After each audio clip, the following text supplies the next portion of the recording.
Hello guys, स्वागत है आप सभी का हमारे यूट्यूब चैनल में।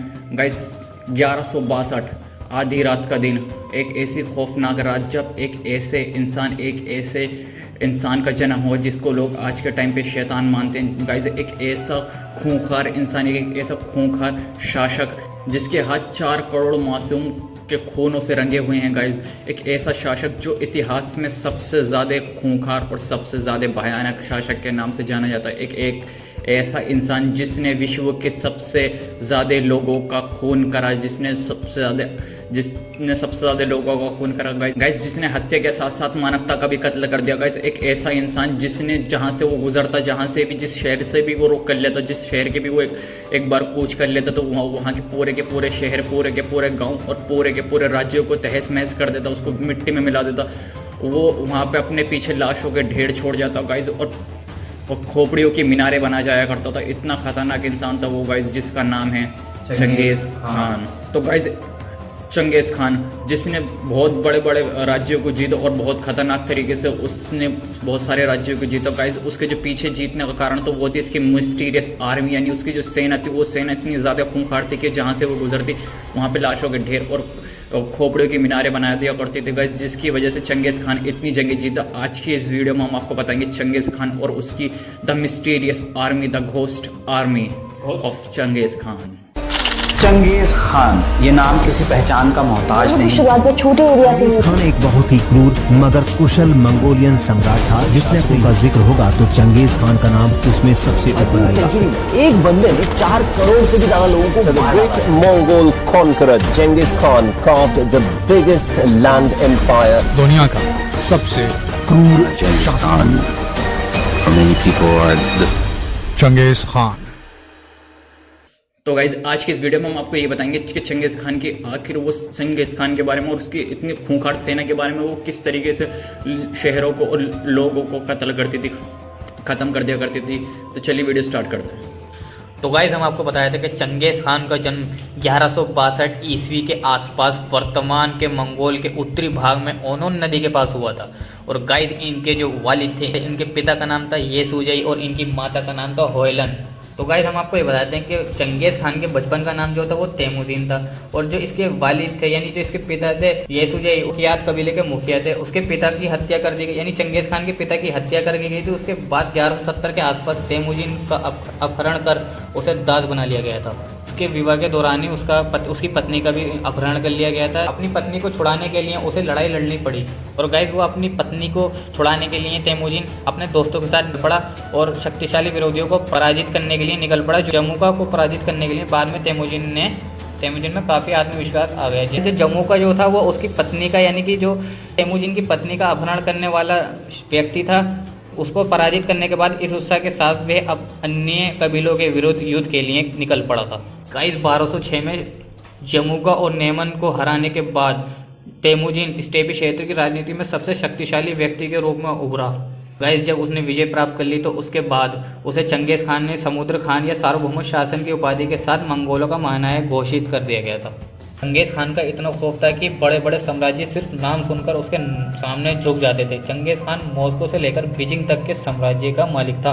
मंगोल सल्तनत 3 करोड़ वर्ग किलोमीटर में फैला हुआ था। तो गाइस हम आपको बताया था कि चंगेज़ खान ने कितना आदमियों को मारा था। तो 12वीं सदी के आसपास तक चंगेज़ खान के नाम से दुनिया भर के लोग डरने लगे थे।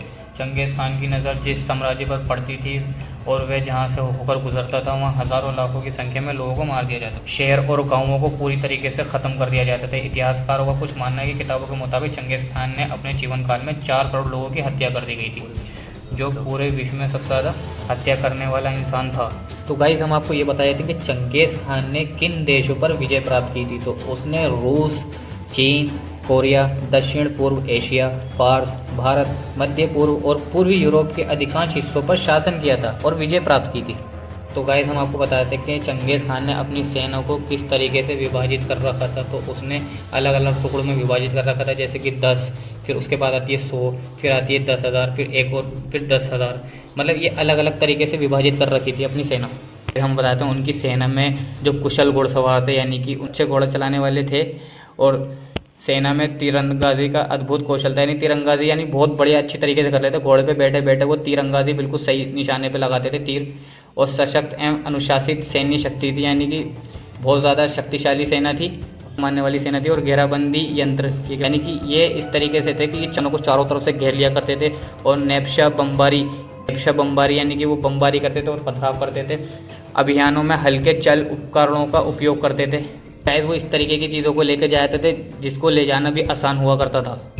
गाइस हम आपको ये बताते कि चंगेज़ खान इतना प्रसिद्ध है, तो चंगेज़ खान ने सबसे बड़ा साम्राज्य बनाया था। और गाइस हम आपको ये भी बताएंगे कि चंगेज़ खान ने गाइस हराया था। तो हम बताते हैं गाइस, सबसे पहले आता है आधुनिक वियतनाम, यानी कि वियत का साम्राज्य, यानी आधुनिक जो वियतनाम है। और मिस्र का मामलुक सल्तनत जो जापान, और एक जापान का माकुरा पुनेट सिंगिसारी साम्राज्य, माजापहित का साम्राज्य, और आधुनिक इंडोनेशिया है जो माजापहित, और भारत की दिल्ली की सल्तनत।